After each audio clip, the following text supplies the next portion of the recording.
इनको pace maker लगा हुआ है हार्ट में, तो इसके वजह से हम इनको ट्रैक्शन नहीं दे सकते हैं।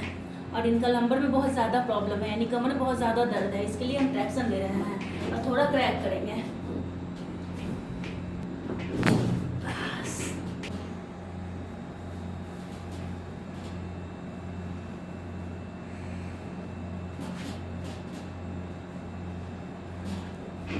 लूज रखिएगा, पकड़ो बाबू, ऊपर से पकड़ो तो वहाँ से यहाँ कस के पकड़ना।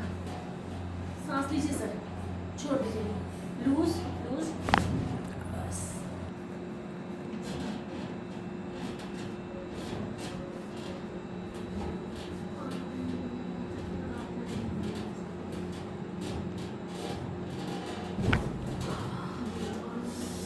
ठीक है, लूज रखिएगा, ठीक है।